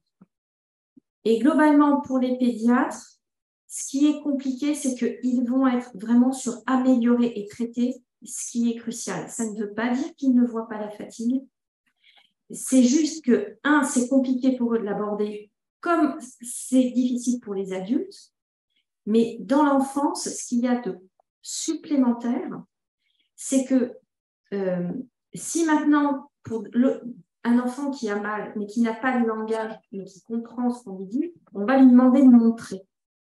La fatigue, montrer, ça ne marche pas. Donc, il faut qu'on attende que l'enfant soit capable de verbaliser. Donc, on revient à cette capacité de verbalisation. Et ce n'est pas facile. Et on peut avoir des tout petits qui peuvent être fatigués, mais on ne va pas pouvoir évaluer, comprendre cette fatigue. Ça, c'est la première chose.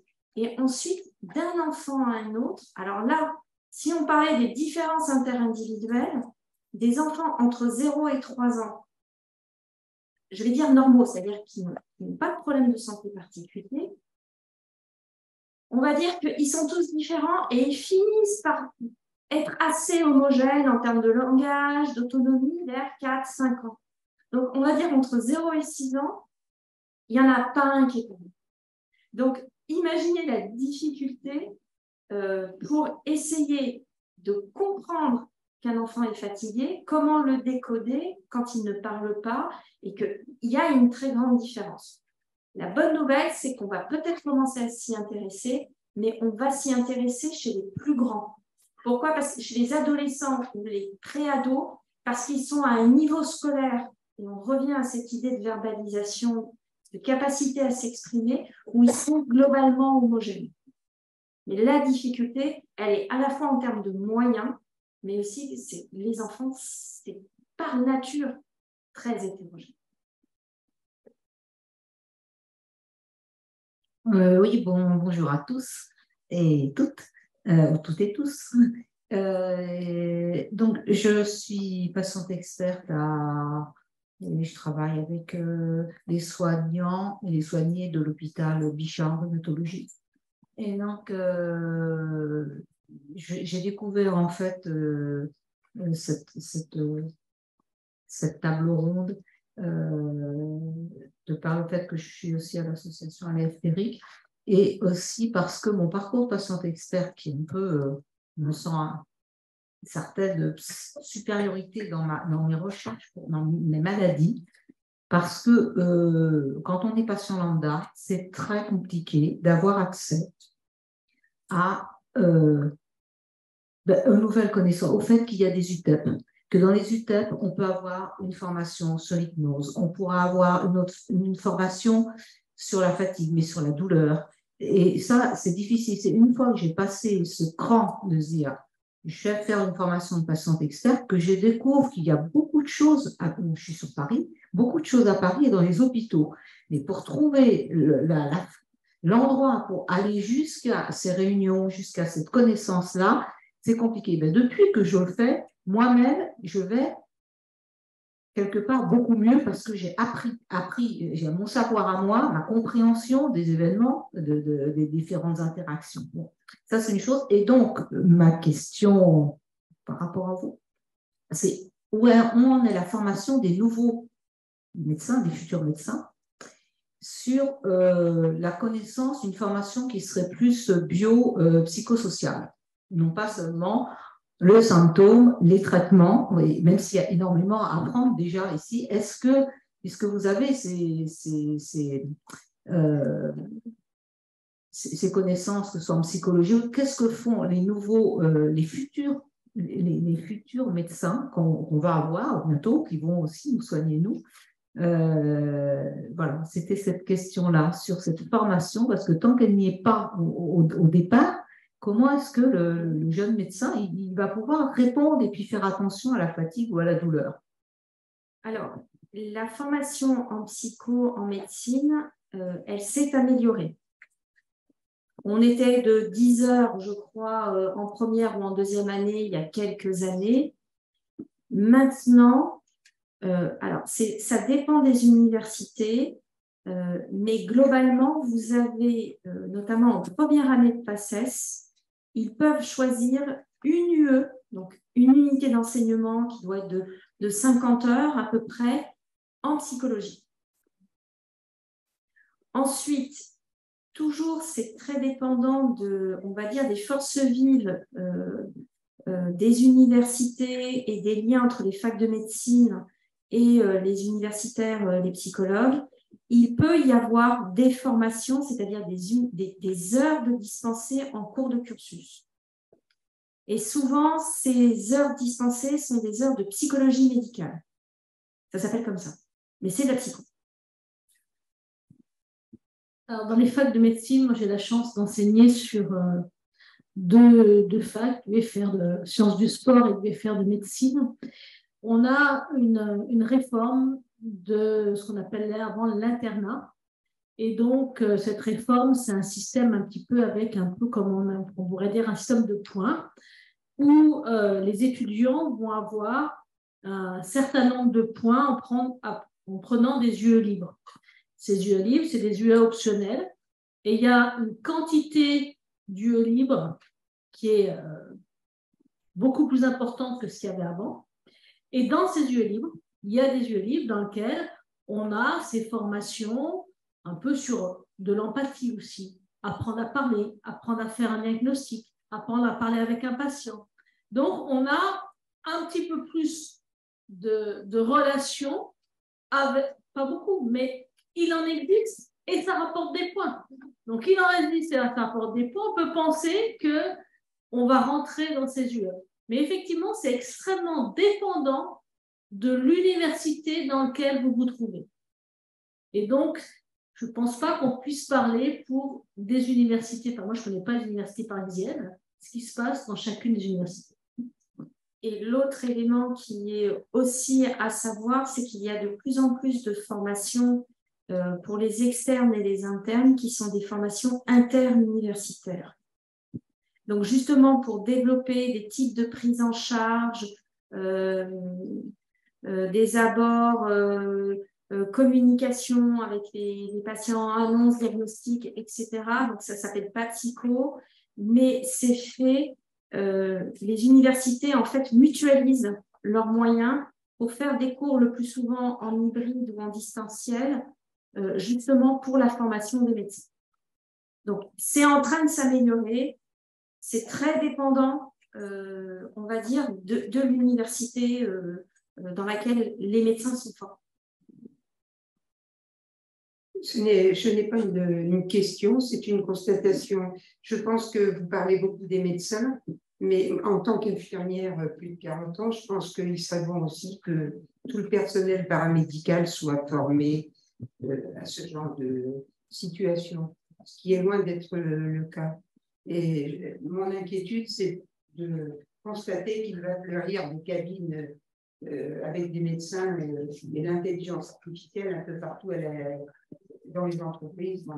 Alors, je me demande comment tout ça va être possible, comment tout ça va fonctionner, quelle va être la véritable prise en charge du malade. Je suis dépassée par tout ça, je m'y intéresse énormément et j'ai des inquiétudes.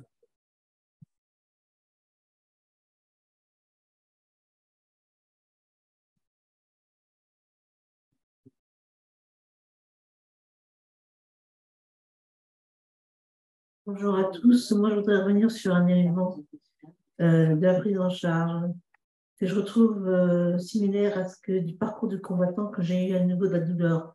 Je suis suivie dans un grand hôpital parisien.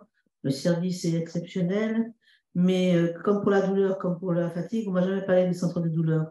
Il a fallu que je me batte. Je les avais mal, alors j'étais à bout de médicaments, oui. Et pour la fatigue, je suis adhérente de l'Association polyarthrite de France, qui a fait un salon dernièrement. C'est là que j'ai découvert les biennales de la fatigue. Alors que ça fait des années que je dis à mon médecin, je suis fatiguée, tout fatiguée, à ce point que, par exemple, là, j'étais assise, si je suis assise, je m'endors. Je suis dans un bus, je m'endors. Je suis tellement fatiguée et je trouve que on a l'impression que c'est un cercle d'initiés. Comme au départ, la douleur. Personne n'en parle, cette fatigue. Ça fait des mois, moi, que je répète, je suis fatiguée, fatiguée, fatiguée. Je dis, ben, la réponse qu'on me donne, vous en faites trop. Ben, vous en faites trop. Mais ce que je leur dis, je n'ai pas envie d'être un mort-vivant, parce que j'ai 2 maladies auto-immunes, plus hypertension. J'ai dit, à ce moment-là, il faut tout de suite m'enterrer. J'en fais trop la réponse et la fatigue, mais ça va passer. Vous avez qu'à vous reposer. Mais je ne veux pas être un légume. Alors, je ne comprends pas pourquoi. Ça fait des années en plus. À chaque fois que je la vois, je dis, je suis fatiguée. Elle me dit, je ne peux rien faire, je suis fatiguée. Alors que je vois, là, en venant aujourd'hui, qu'il y a quand même des pistes avec le système là, de développer son énergie. Je ne connaissais même pas le passing, je ne connaissais même pas. Et il y a des pistes. Alors pourquoi ce n'est pas diffusé? Est-ce que c'est un problème de diffusion ou c'est un problème de méconnaissance ou de non-intérêt alors que c'est fondamental? Pour moi, c'est fondamental. Je dors la nuit, je suis épuisée. Le matin, je me lève, je suis épuisée. Mais je continue parce que si je restais inactive, je pense que j'aurais déjà le pied dans la tombe. Merci pour votre réponse. Je voudrais remercier la salle pour sa participation, pour vraiment avoir donné le ton de ce qu'on souhaitait au départ de cette journée. C'est un espace d'échange d'expériences. Et je voudrais remercier particulièrement les intervenants parce qu'ils n'ont pas été juste des sachants aujourd'hui dans leur tour d'ivoire de chercheurs, dans leur spécialité, mais ils ont vraiment donné à voir leur savoir d'expérience, de leur expérience du vécu d'être chercheur, de leur expérience d'avoir côtoyé les malades fatigués dans cette vie fatiguée, et que c'est assez rare pour être souligné, et surtout dans un exercice de table ronde, sans filet, sans diapositive, confronté à l'altérité de chacun, au passé de chacun, rive de plein de choses, et d'avoir réussi à dialoguer. D'ailleurs, mon travail d'animatrice, moi, j'ai quasiment rien eu à faire. Dialoguer, on aurait pu poursuivre longtemps, mais c'est le début d'un dialogue. Vous avez bien vu que malheureusement, les solutions ne sont pas immédiates. En effet, on essaye de rassembler les initiés, de défricher un chemin, et puis d'être suivi un maximum par tout le monde, suivi ou d'être devancé par d'autres, parce que voilà, c'est très ouvert, c'est très libre. Donc vraiment, un grand merci au nom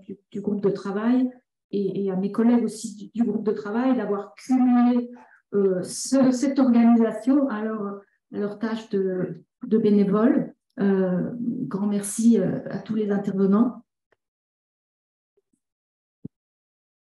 Et moi, j'aimerais, au nom des gens qui sont là, te remercier, Isabelle, parce que je pense que c'est une journée importante qui a demandé beaucoup de boulot, qui t'a demandé, les gens autour de toi, et je pense que ça valait le coup. Merci, Isabelle.